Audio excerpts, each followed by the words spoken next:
Hello. I'm so happy to be joining you on this live video today. I'm going to be talking with somebody that I have admired from afar for at least a couple years now. Her name is Bari Tessler, and I will be providing her bio shortly, but I will just simply say right now that she is the author of this fabulous book, The Art of Money. And she's just going to jump on live with me in a minute. So I'm just going to see here, bear with me. I'm going to see if I can see Bari's picture and bring her on with me, and we will get going. Yes, hello Bari, I see you. I'm going to click invite right now. Bari and I did a quick tech practice yesterday to make sure that we could do this. Hello. Hi there. Thank you so much for joining me. I'm just turning up my volume. Okay, me too. Okay. Now, I warned Bari in a text just a few minutes ago that we are having a storm where I live. So you may hear a ton of rumbling, and I'm hoping that the Wi-Fi will be nice and strong and that we will not lose power. So we will run with it though, right, Bari? Because this is real life. This is real life. Things happen. Life happens. Yes. Good, bad, all of it. So yeah, all good. Okay, so I would love to introduce you. As I mentioned just before you hopped on, I've been lurking and following you for a good couple years. And I wish I knew who introduced me to you, actually, so I could thank them, because I must have, heard from somebody about your book when it first came out or something. And I don't know anymore, but whoever you are, thank you. So Bari Tessler Linden, MA, is a financial therapist, mentor, coach, mamapreneur, and the founder and the author of The Art of Money. She's guided thousands of people to new, empowered, and refreshingly honest relationships with money through her nurturing, body-centered approach. And that's what has drawn me to you. Her methodology weaves together personal, couple, and creative entrepreneurial money teachings into one complete tapestry. I even like the way that you've written this. She is the founder of The Art of Money, a global year-long money school which integrates money healing, money practices, and money maps. Her work has been featured on Oprah.com, Inc.com, The Huffington Post, US News and World Report, Reuters Money, I don't know if I said that right, The Fiscal Times, USA Today, The Cut, Girl Boss, Nerd Wallet, The Simple Dollar, Redbook Magazine, and Experience Life Magazine. And as mentioned, Bari is the author of The Art of Money, a life-changing guide to financial happiness, published by Parallax Press. And at the end of our chat, Bari will tell you guys where you can learn more about her, follow her work, join a class, whatever it is that how you want to connect with her. Okay, Bari, I really appreciate you saying yes to me, because I know that you don't normally do videos like this. I've never done a Facebook Live split screen video like this, so this is my first time. Okay, so I really appreciate that. And just to let everybody watching know, we are giving away 2 copies of Bari's book, and I'm so super excited about this because I own 2 copies. I own the digital and the hard copy.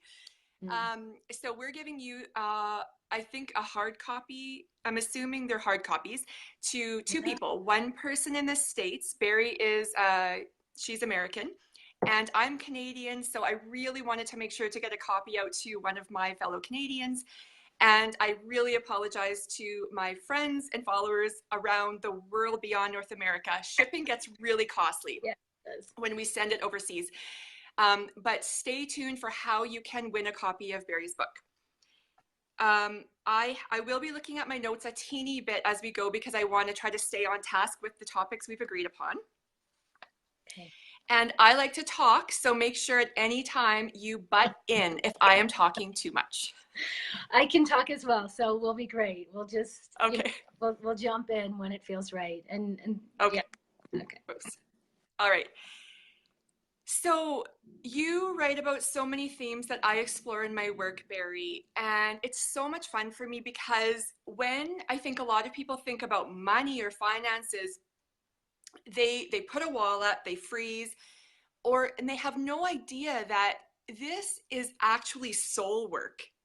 Mm. This is like a mind, body, spirit work. And I think that this idea that money has been segregated or kind of looked at as this completely separate entity from just a full, beautiful, real life. I think that's where we've created this disconnect and this dis-ease with money. Yeah. So one of the things that I just adore about your work is that you really do take this mind, body, spirit approach. And you've told us the truth in your book that this wasn't necessarily easy for you in the beginning. Okay, should I jump in? Sure, yeah. Sure. I'll back up a little bit and give a tiny bit of history to set some context, right? So, I'm trained as a body-centered psychotherapist. That's what I spent my 20s doing. At the age of 24, I moved to Boulder, Colorado to go to Naropa University to train to become a therapist, a body-centered therapist. And I thought my work would be around intimacy, sexuality, body, food, grief, death, all of those topics. I never thought my work would be about money and that the doorway to these deeper topics would be through money. But what wound up happening for me was when my school loan came due, that was when I realized that was an epiphany moment for me of wait a second, what is my relationship to money? When did I receive a financial training? Where was the financial literacy? Wow, this was a huge missing piece in my education as a therapist. It was completely left out, this topic. As I was being trained as a therapist, we studied every other single topic, every other topic. And then it Mm-hmm. was left out, in undergrad, regular college, high school, there was one accounting class, right? So I did not receive a financial education from grade school and up in small increments on a practical, emotional, psychological, and spiritual level. I also did not receive emotional literacy training. So, financial literacy and emotional literacy, those are the two threads that I love teaching about and that I have put together, right? Because when that school loan came due, I realized this is a huge missing piece for me. And at first, I thought I was the only one. I'm like, oh, I'm the only one missing this financial education. I'm the only one who feels shame around money. Mm-hmm. It's me. And I started looking around and realized pretty quickly, no matter what background, no matter what economic class, no matter what lineage, ethnicity, that we all have strengths around money. We all have challenges around money. We all have things to overcome. Many of us have shame. And the only way that I was going to step into a relationship to money for myself was if I could bring all of the practices that I had been steeped in my 20s, in my training as a therapist, which were psycho-spiritual practices. That was the only way that I was going to enter a relationship with money. Is it had to be creative, it had to have deeper meaning, there had to be some sacredness, and on and on and on. Okay. Mm-hmm. Yep. My mind is swirling. Like I feel like I could go off in 20 different, Mm. offshoots with just that little bit that you said, but I'm going to try to stay focused and follow my little list here Okay. Sounds more or good. less. But I like it just lights me up. The idea that we can take, because I think one thought, what I really get excited about is when people leverage their personal strengths, like these inherent personality strengths, and then they leverage those in the way that they show up in the world. So in their relationships with the gifts they offer, it just like gets me so excited. Yeah, me So too. okay. Me All too, right, so because I'll just say one thing about that, because so many of yeah. us are sitting with these different interests or skill sets, and we can't imagine when we're younger how they're all going to fit together. Mm-hmm. I couldn't see it. I couldn't see the work that I would be doing back in the day when I've finished graduate school, and then I started following the trail and learning bookkeeping because I needed to learn the language, and it blew my mind that I could even do bookkeeping. As a kid, I wasn't great at math, so I thought I couldn't do bookkeeping, or if I wasn't good at math, I couldn't do money. So it just blew my mind.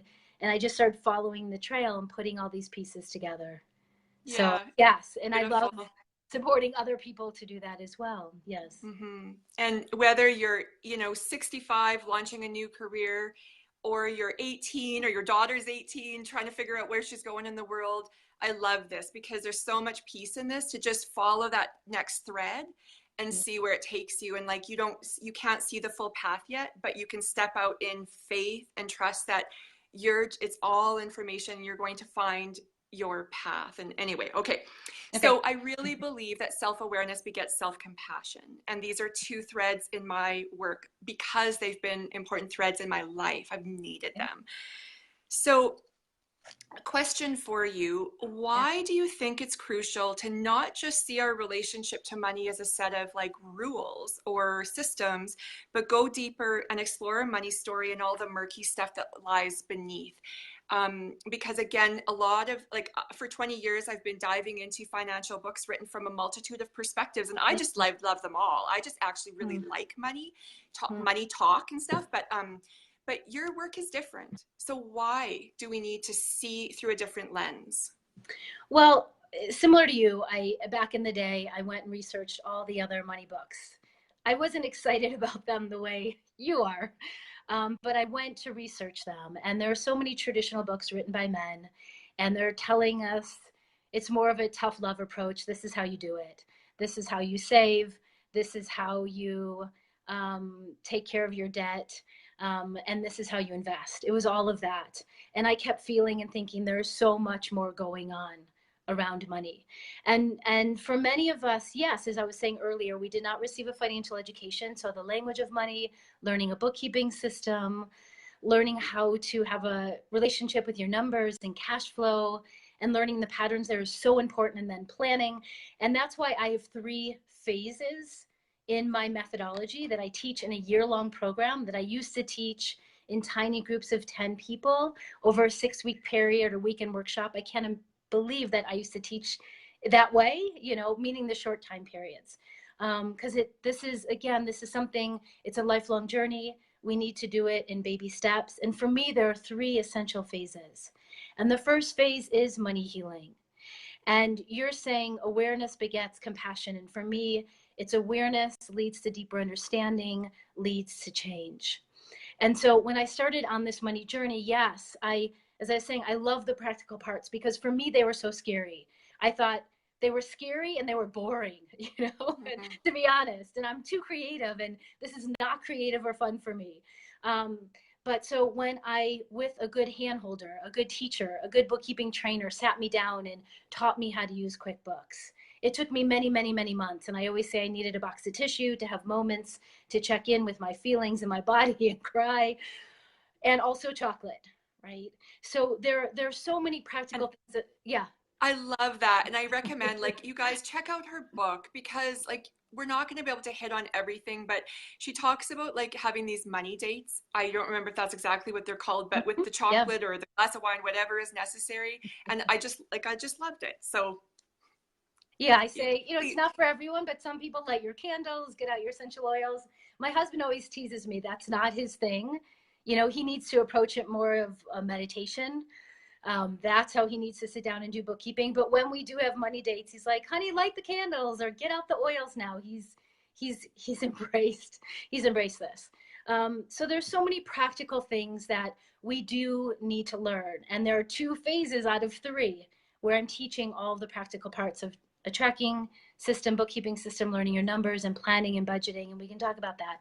The first phase is so important to me. It's money healing, and step 1 is awareness. Okay. mm-hmm. And awareness in what are your money story? What are your money patterns? What is your money story? What are your strengths around money? What are your challenges? Where do you have money shame? Yeah. And we do go back a bit to the past. Oh, excuse me. I wonder how do you get rid of messages when a message comes through? Maybe swipe back up. Okay. Ah, shoot. Okay. Are you still there? I can see Okay. you completely. Very Like, good. yeah. Okay, great. So it is the very first tool that I bring in here is what I call the body check-in. And it comes directly from my somatic psychology training.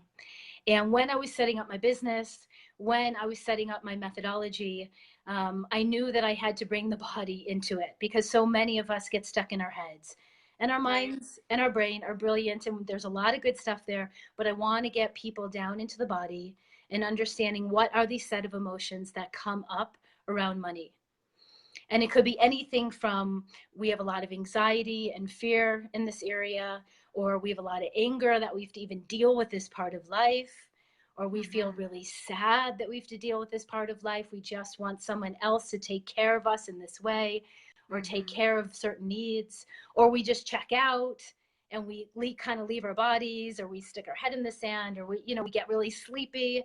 And then there's that's part of it. And then we get excited, or we feel hopeful that things could be different, or we feel excited that maybe our the way we earn and save and invest or give can be in alignment with our values, and Mm-hmm. so on. Or so there's a whole spectrum of feelings here, just like any other big areas of life around body and food and intimacy, right? Yeah. Around money, there's of course going to be all the same emotions that come up. So at the beginning, it's bringing awareness to what are these set of emotions that come up. So a body check-in is stopping for 5 seconds, 30 seconds before a money interaction, during one, after Mm-hmm. one. It could be in the middle of a money conversation, meaning you're Mm-hmm. about to have a money conversation with your spouse. It could be that you're going to tell your clients your fees. It could be that you're Mm-hmm. going to go online and look at your balances. So Mm-hmm. body check-in is just stopping and pausing for 5 seconds, checking in physically what's going on, sensation, what's going on, emotion, what's going on, and breathing, what's Yeah, going I'm on. imagining that this is really useful as we practice this too when people are shopping addictively, right? So there are people I love, people I've worked with that they don't eat or drink wine necessarily, but Right. they're on Amazon or they're spending $30,000 because their dad died and they don't know how to deal with the grief. So learning how to not just skirt over all the underlying murky emotions, like that is probably the most, I'm guessing, this is my experience, that Yeah. that is essential work. Without that deep work, we're just going to fall back into our old habits and patterns. I can tell so many stories of that exact thing, of someone going to a financial planner first. And I love financial planners and I love financial coaches and accountants and bookkeepers. I collaborate with them. And knowing who the different players are and what their roles are in a financial team are so important. But a lot of people go to a financial planner first and they'll get a plan or a budget, right? And then they either don't follow through on it, they continue to addictively overspend, or they feel really resistant or rebellious to this tight budget, and on and on and on. And I've seen that over and over and over. And so, okay, if that's happening, I mean, some people can just sit down and stick to a budget. They can, right? Mm-hmm. Many of us, there's a lot more, right? Okay, like you, right? It's very matter of fact. You're unusual in my world. For most of us, again, there's old stories, there's old experiences, there's old beliefs around what we learned from our parents, grandparents, religion, spirituality, Mm-hmm. ethnicity, all of that has an impact, positively and negatively, on our relationship to money.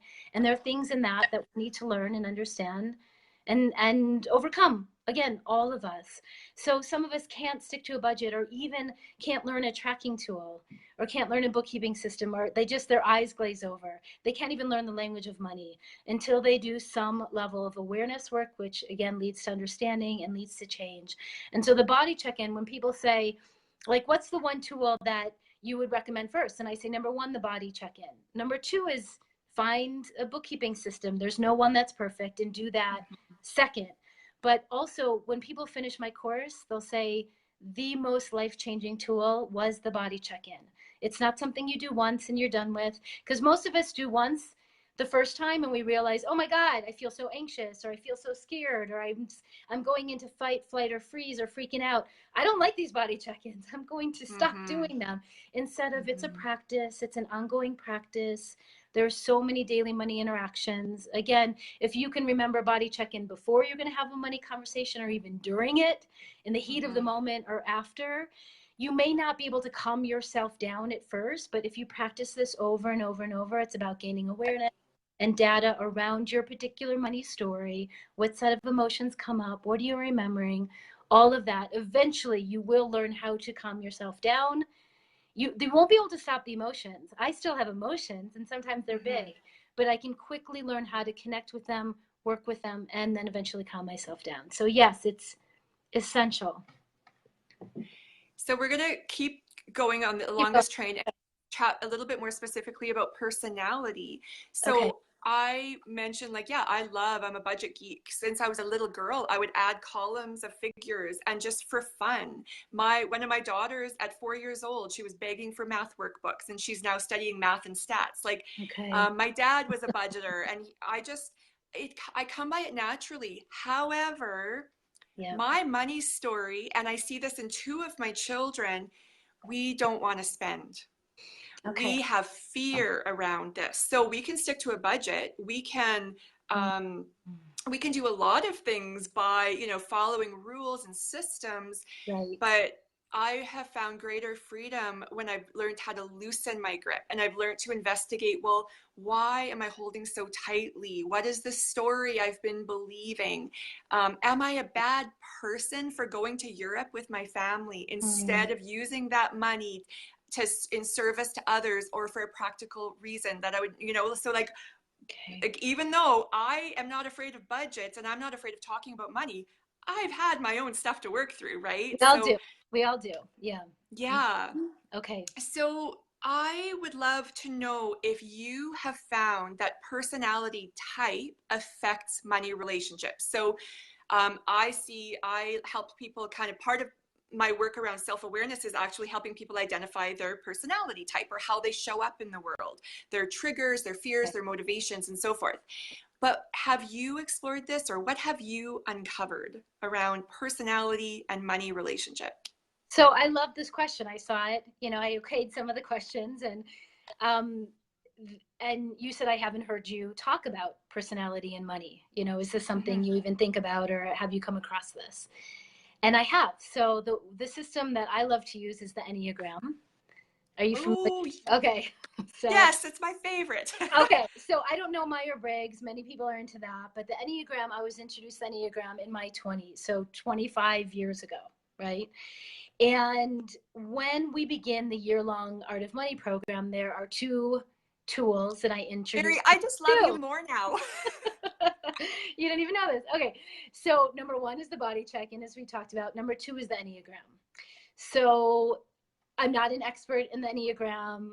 It's just something that I've personally studied on the side for many, many, many years, right? And so I introduce people to the Enneagram. And my favorite book is The Wisdom of the Enneagram. That's my Mm-hmm. favorite. It's on And my shelf. okay, it's on your shelf. Okay. And now we've started introducing the Enneagram to my 9-year-old son as well Yeah. recently. And we asked him to see if he could identify himself in the 9 types, and he did. We had a sense of what he was, but I never think that's a good idea to diagnose or to tell someone what their personality type is. I like them to find it themselves. And he actually came up with a number that me and my husband already thought he was. So yeah, so while I'm not an expert in this, I love the system. I've worked with it a lot in myself, in my marriage, in my family, in my relationships, Mm-hmm. in the community. And so I introduce people to it and I say, please go, if you are interested and feel connected to this, go study all these things. You can go take this test. I'm an Enneagram 4 with a very strong 3 wing, so I hate tests. I do not like tests. I think they're stupid and they can't box me in. I'm way too unique for that. So, the other style, if you don't want, some people can identify their type through a test, or they can go and read through, all the different descriptions in the Wisdom of the Enneagram and find themselves within that. And that's what Yeah. I did. So there isn't a book on the Enneagram and money. There isn't a book that I've seen. If there is, I'd love to hear about it, on personality typings and how that impacts our money stories, patterns around earning and spending and saving and giving and all of that. So I don't make direct connections. I tell people to go and find their type and learn about themselves. And I'm always about like the unhealthy to healthy versions. Where are you at on that spectrum? Where do you want to Mm-hmm. be going? To learn more and deepen your own compassion for yourself and then empathy for everyone around you. It's not to typecast Mm-hmm. people and say, oh, you're this, but it's to deepen empathy. So that's how I use it. I've certainly done many interviews over the years with a man named Ben Saltzman, who teaches the Enneagram, and he's an Enneagram 7, has told very funny stories about that, 7 with a 6, and I've told stories about, and we've gone through the different types. Mm-hmm. But that's as far as we've gotten. I use it as a tool to help people understand themselves better, Yeah. um, and then to make their own conclusions around how that's showing up in their money relationship and money stories. Okay, Yeah. that's point one. I have a second point to what you were sharing, though. You know, Okay. yeah, with someone like you, there's so many financial people that come to me. So they know the language of money, they know how to do a bookkeeping system, they know how to do budgets. They're not necessarily doing that for themselves because sometimes they can trip over themselves, right? Yeah. And they learn so much, but the missing piece for them was money stories, money psychology, right? That's the missing. Oh, I'm holding, excuse me, I'm holding a big heart rock over here. Um, so that's the missing piece for them. So they're very comfortable in the land of budgeting and all of that. Some of them do it well. Some of it have a hard, can manage $1 million budgets for other people, but have a hard time doing it for themselves. So one of the exercises I do, have you seen it? Oh, here we go again. People are really texting me today. Okay. That always happens. um, if friends are texting me, it's so sweet. It's girlfriends texting me. Is the values-based bookkeeping piece. It comes in the second phase and it's in money practices. It's one of the ways that I make bookkeeping more fun and more creative and more meaningful. So for someone like you, I may go to this exercise first, which is making a list of your values, seeing what's important to you at this phase of life, and then going to your bookkeeping categories, your income categories, and mostly your expense categories of where you're spending, and seeing if we can rename some of those categories to honor or value. And it's one of those really simple exercises. All of my tools are very simple, but when you actually practice them, they're very profound. So Yeah. renaming mortgage or rent to home or sanctuary or love Mm-hmm. shack. Okay, that may seem silly for some people, but for someone else, just that tiny little renaming changes everything. It's, Mm-hmm. or renaming a debt, a debt category. So instead of Mm-hmm. that, it's that damn debt. It's what was going on in that person's life. What big life transition were they going through? A health crisis? Did they have baby number one? Were they leaving their corporate job to start their own business? Let's rename these categories and add in your values, and then that starts to shift how you interact, how you feel, and maybe then your earning and spending and saving and giving can feel different. And we're not always going to be in alignment with our values with all of those. But for someone like you, you're similar to my mom. My mom is great on QuickBooks and she's very frugal. And that's important to her. It's actually an important value to her. And then she has these ways where she likes to spend, which is on travel. And Mm-hmm. she even upgrades her seat, which is Mm-hmm. like, oh my. And then she travels to see some of our family, my nieces in Europe. And that's where she spends her money, and she likes to give. So travel and giving are her two things, and everywhere else, she's very frugal and has her Folgers coffee, you know, Mm-hmm. and that's Yeah. that. So that's Yeah. one of the exercises that I would add in for someone like you. Look at the whole picture. Where does it feel good to be frugal or whatever your word is, and then where are there places where it would feel enjoyable and good to spend, and how can you balance that out a little bit more? And for someone like you, I may be helping you spend, a Yeah. little bit more. Yeah. Yeah. And yeah, so because I'm like turning 47, so I've had some time Yeah. to do some of this work, but my two children that are more similar to me, that's some of the work that I'm encouraging them in identifying, no, you have a right, you have permission to spend because you value these things and it's not Yeah. bad. And don't forget also to take care of your health, Yeah. as you're spending money. Don't be so cheap that you're not eating or whatever the case may be. But I'm an Enneagram 1, and my Of husband, course. Well, there, of course, right? yeah, my husband is a 6, so safety and Mm, security. So we're okay. both on the same page easily about staying out of debt and blah blah blah. But Mm. Okay, so I love this. And yeah, in my work too, I start most of my work with clients by diving into the Enneagram, actually, for those who are willing. So it's so much fun and it's such a useful tool. I'm just going to look here. Okay, so I want to live on purpose. And I have found that in order to do so, I've had, as an Enneagram 1, so people who understand this will understand that some of my key triggers have been comparison, fear, perfectionism. And in order to really step out and live, craft a beautiful life that I'm excited to show up to every day, I've had my work cut out for me.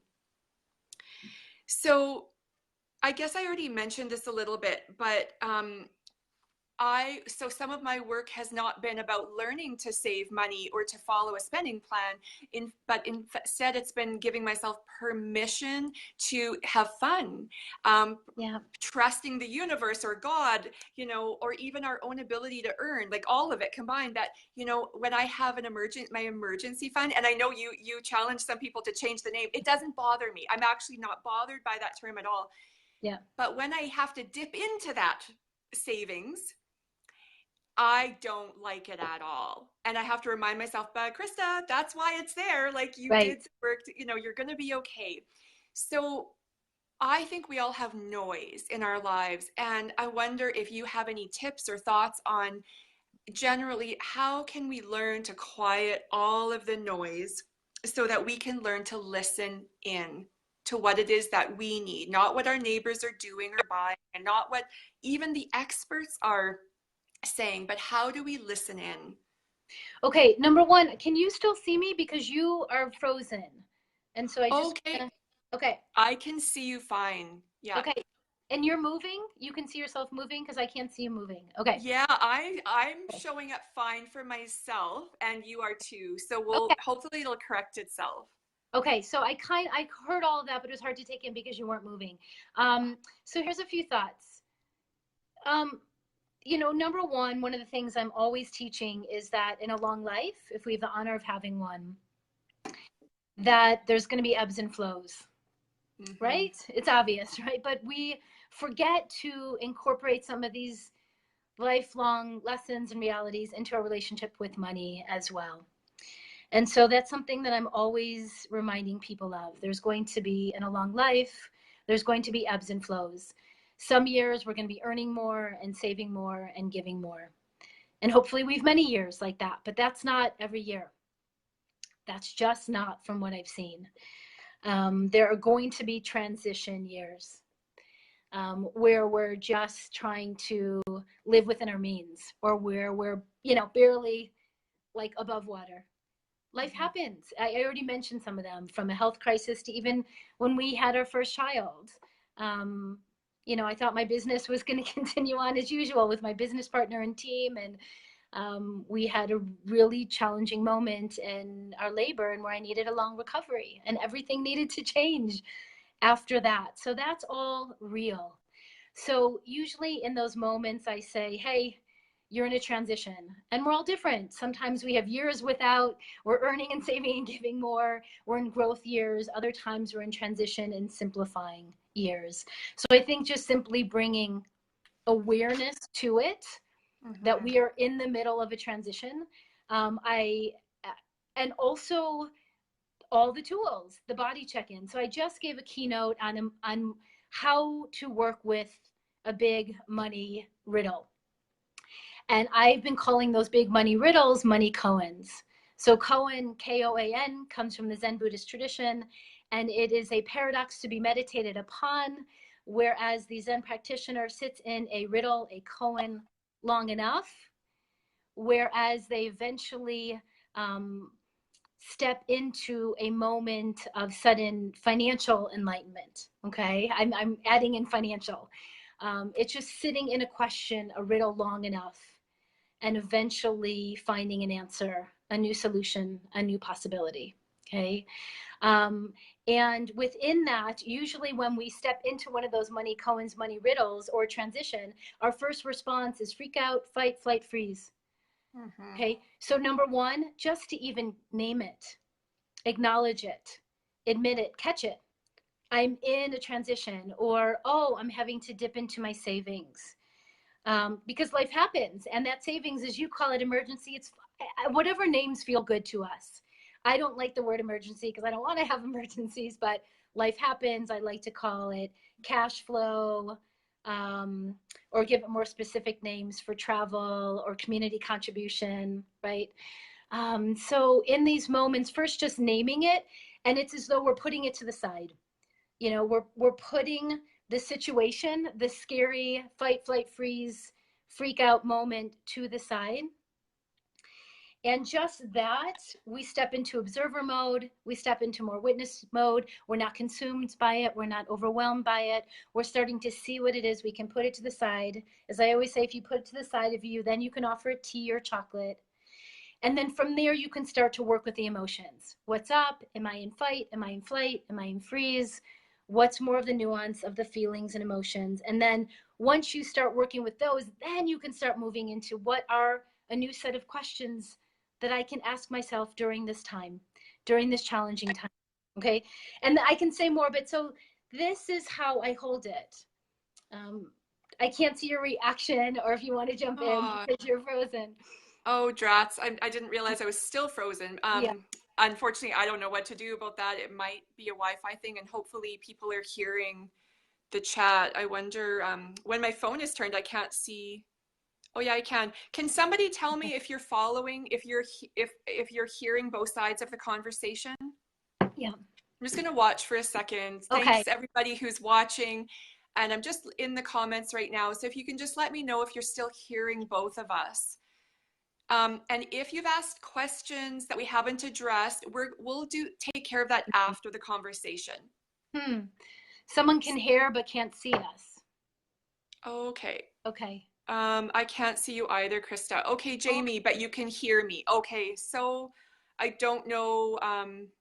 Okay, we're just going to continue. Unfortunately, this is again real life, and we're just going to have fun and keep moving ahead. But I'm glad you can hear both of us. So, all okay. right. Yeah. So is that addressing a little bit of what you're saying is how do I calm myself down in the middle of these moments where we're surprised, where something unexpected happens? I mean, life is going to happen. We can just plan so much and get so good at planning. There are still going to be unexpected curveballs.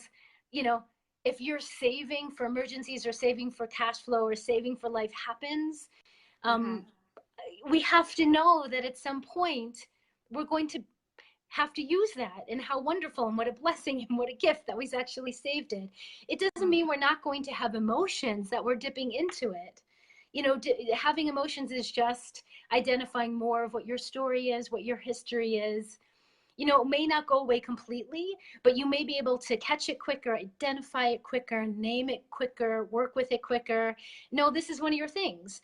And how can you move into, we're going into this money. It was saved for life happens. This new life happen, life unexpected thing, surprise. Now we can add it to our planning list of this happens every year, like vet bills, Right. like health stuff, like self-care, right? Like if you own a Yes. house, water heater breaking, or all these things. And every year we add more to our planning list of these are certain, these will happen. And again, things, unexpected things will happen as well. So it's more about doing the body check-ins, knowing that this is normal, that, what's going on, fight, flight, or freeze. Sometimes it's one. I had a money koan recently where all three were Mm-hmm. present. That was fun. Mm-hmm. And had to, work with it and calm myself down through the body check-in.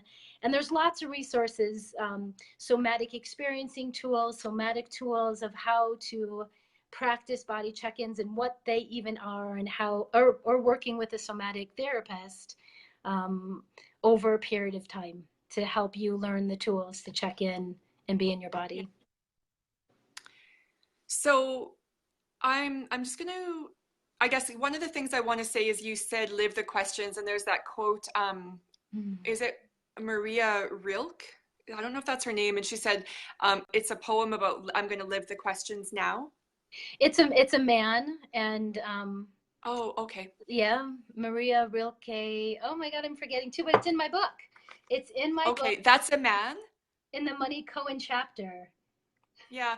So I love that though about living the questions. And I know that that is part of my work. And I actually practice holding my hands out in front of me and remembering that I'm holding this dichotomy. I'm holding both. I'm holding my desires and wanting to be present. I'm holding my hard, strong emotions and my capacity to show up in the middle of challenge. And I just practice that. And for me, it's helpful to actually use my hands. You probably can't see me. Right. And just remind myself that I'm holding these both right now and I'm going to be okay. And so it's, we all come up with different questions. It could be, and they come from within. There's no right questions. There was one money riddle where my questions were, how can I do my work as a new mom while recovering?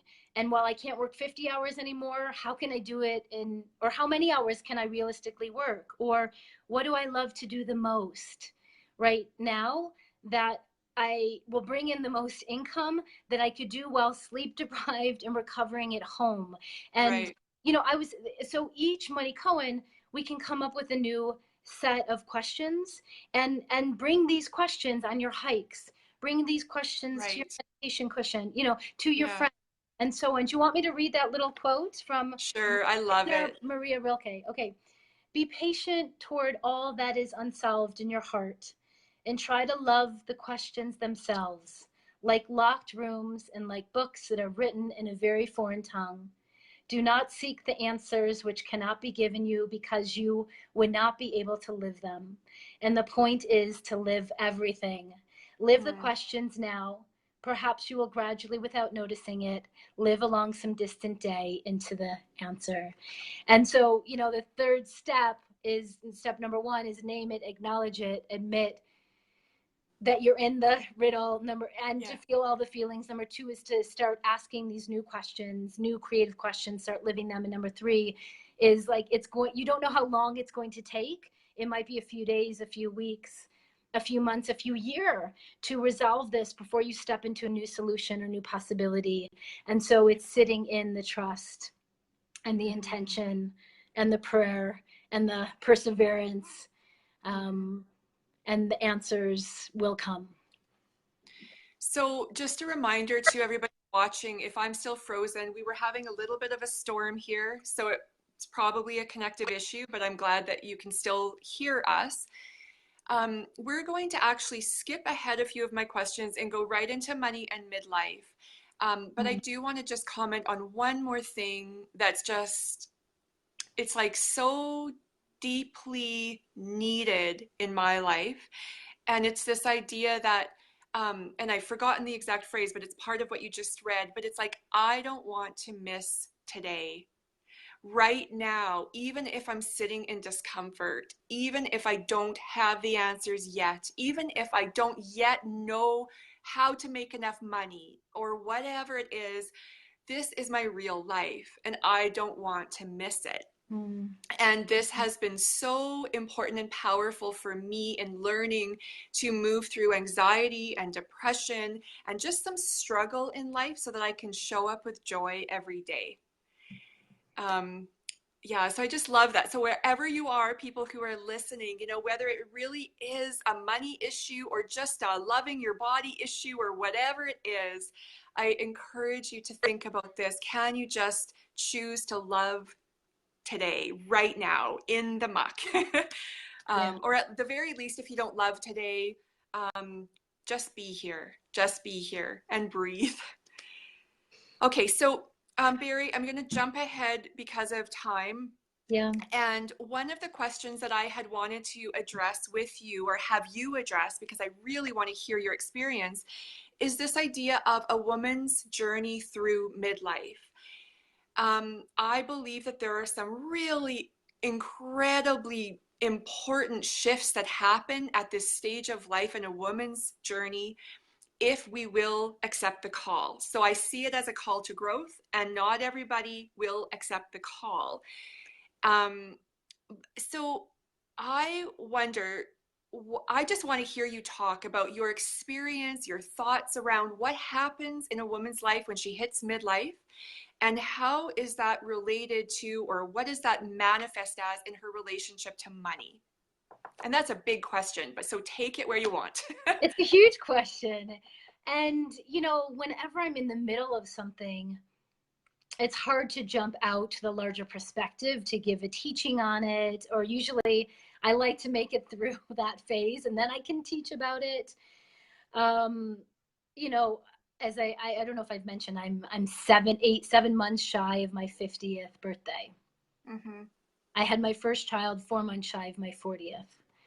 Um, midlife for me, I'm even surprised sometimes that I'm in midlife or past midlife, or I'm in midlife, because I had a child so much later, and we all have different timing.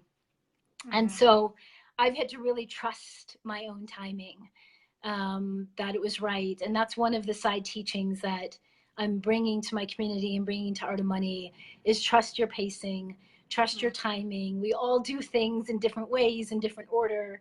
I had friends right out of high school and college getting really high paying jobs. And I was over there like, I have no clue how to create a livelihood or bring Right. my skill sets to the world. I don't, and it just, so I spent a decade training to be a therapist where everyone else was making a good amount of money. I grew up in a middle class area, and so just again, trusting our pacing, trusting our timing. We all do things in different ways, different orders. Um, you know, Perimenopause for women is a trip, and it's going to shift things. It's going Mm-hmm. to, I'm in the middle of it. So when it began a year or two ago, a couple of years ago, I wanted to blow up something. And I have yet to do a lot of research on this, but I know that a lot of women blow up, their marriages blow up, Mm-hmm. their businesses blow up, their, Yeah. they blow up something because you're sitting on dynamite. You're sitting on, it was a year of wanting to blow up something. And I didn't. I transformed that energy, Mm-hmm. and worked with it in different ways because I was clear. I don't want to blow up my marriage. I don't want to blow up my family. I don't want to blow up my business. But I had to work with that. And so, health became priority. I mean, health was a priority after I had my first child at 40. And so, the 40s, the whole decade's been around health, family, and boundaries. And I was working on boundaries before, but this is the decade of boundaries.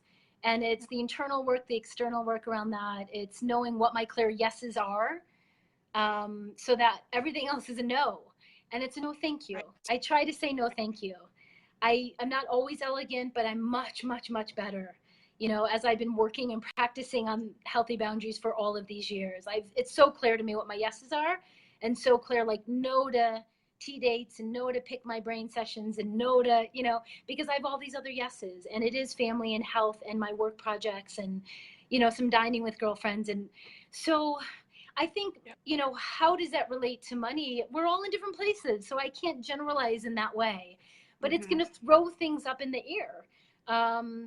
But it all depends on where we were and what did we do in our 20s and what did we do in our 30s and what are we doing actively in our 40s? Where are we? Some people do choose to blow up things, and I've heard of spending sprees, and I've heard of, they start whole new careers, and that can be Mm-hmm. beautiful. Yeah. Or depending on if you have kids or when you have kids. And a lot of my girlfriends are sending off their kids to college. That's what's going on. I have a 9-year-old Right.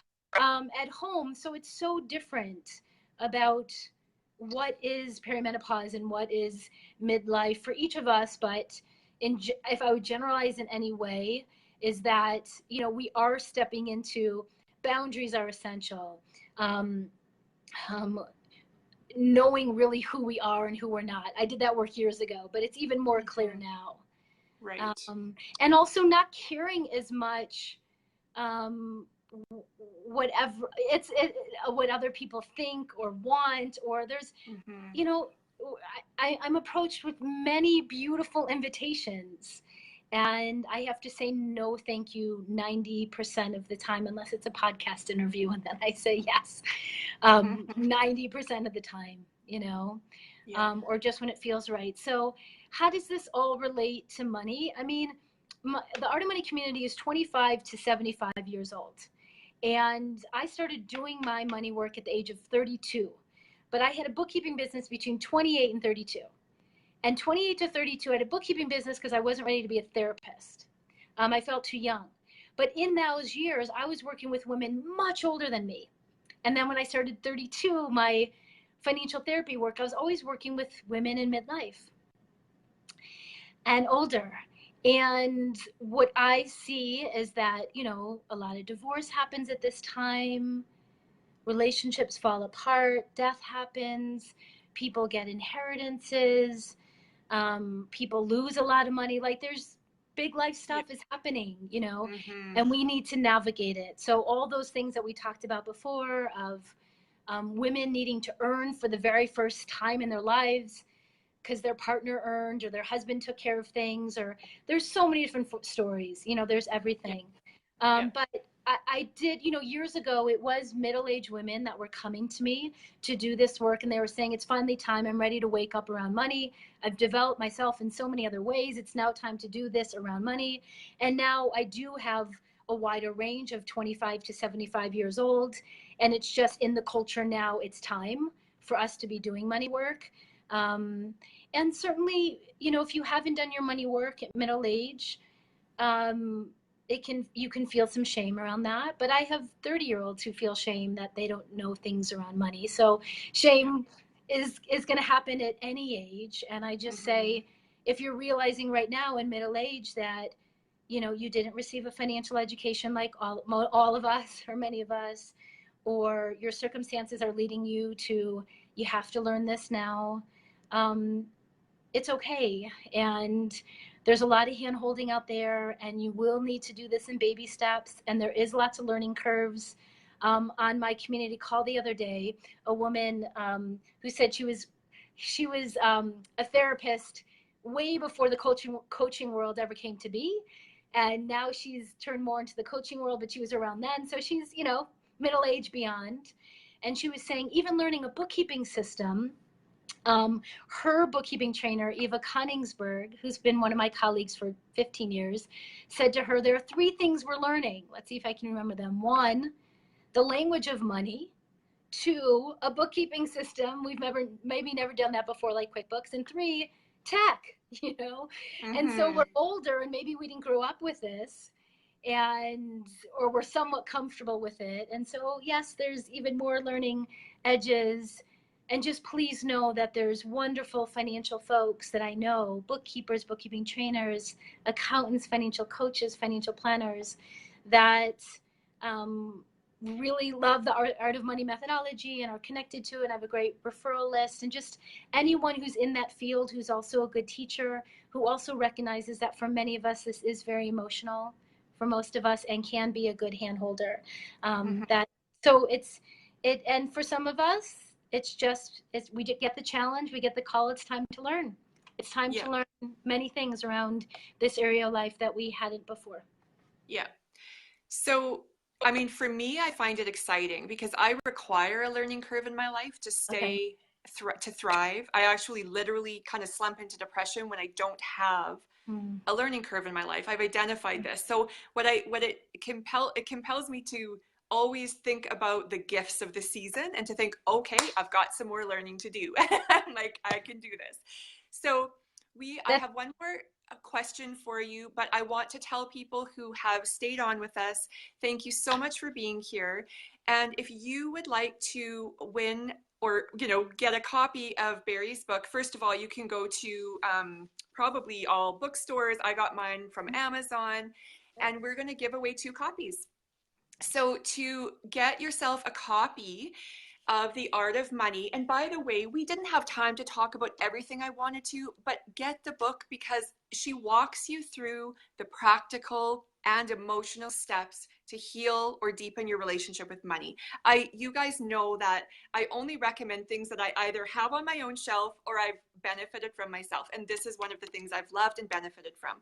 But if you want to enter the giveaway, all you have to do is share this video. And then you have to tell me in the comments, though, that you have shared it. That's all you have to do. And we are going to pick one person from the States and one person from Canada, and we're going to ship this book to you. So, but we are going to close with one more question, and then we'll say goodbye. We'll hear, Bari can direct us to her work. So Bari, there's so many questions I would love to ask you, but I think what I'd like to end on is the very last question that I sent to you in our notes. And it's around the 3-tiered money map. And the reason I want to end here is because a lot of systems are really just about creating a static, or, one kind of plan. This is where my money's going. Right. But you have a different approach. And what I find is that your 3-tiered money map encourages me to dream. And I'm not a natural dreamer. I'm a planner. Yeah. By nature, but planning is different from dreaming. Yep. And so would you please help us kind of briefly describe what this is, the 3-tier money map, and why you feel that this is really important? So I love that for you, though, and then I'll describe it. It helps you dream, because some people have a hard time with dreaming, or were taught early on not to dream, right? Mm-hmm. Don't think of the future, or we can't do that, we can't afford that, or, just whatever it is. Our dreams were squashed, or we just don't think in that way, right? It's very different than planning. So for me, this is the whole third phase. So it's money healing is the first phase. Money practices is the second phase, where you learn a bookkeeping system and rename your categories and figure out all the players on a financial support team. And then the third phase is all about money maps, right? Planning and how to make really good money decisions. And that interacting with a money map or a budget is not a static thing like a rigid diet. That can work, like I call it a food cleanse or a money cleanse. You, for a period of time, remove certain things from your diet, like a food elimination diet, but it's for a very short period of time because you really have to for cash flow, or you're in a certain transition. But for the most part, I want to give you exercises and a budget or money map that you can interact with and dance with on a monthly basis, because that's more real to me. And usually people who keep things so tight, they find themselves overspending. Just like you keep things so tight in a diet, and you overeat. I mean, I'm simplifying. Money map is a 3-tier budget, and the 3 tiers could be anything from needs, wants, desires. That could be the name. Or in the book, the name is basic needs, bottom line. That's the first tier. The second tier is comfortable lifestyle. The third tier is ultimate. So come up with your own names. I like bottom line, basic needs, comfortable, and ultimate. And the first tier is, how do you define basic needs and bottom line at this time? Not 10 years ago, not where you'll be in the future, right now. How do you define it? Add in all the expenses or categories, put the numbers next to them, add that up. How much is your bottom line basic needs expenses now, right? The second tier is comfortable lifestyle. How do you define that as a concept?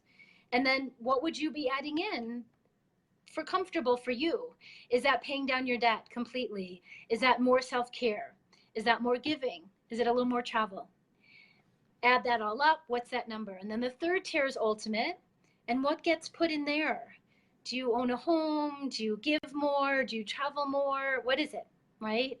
And then add that up and see what that number it is. That in itself is a great exercise to sit down, give yourself 30 minutes, an hour, just to see what comes up in that. So many things come up. So some people realize the third tier, the dreaming, is actually really scary for them, unlike you, where that's what's exciting.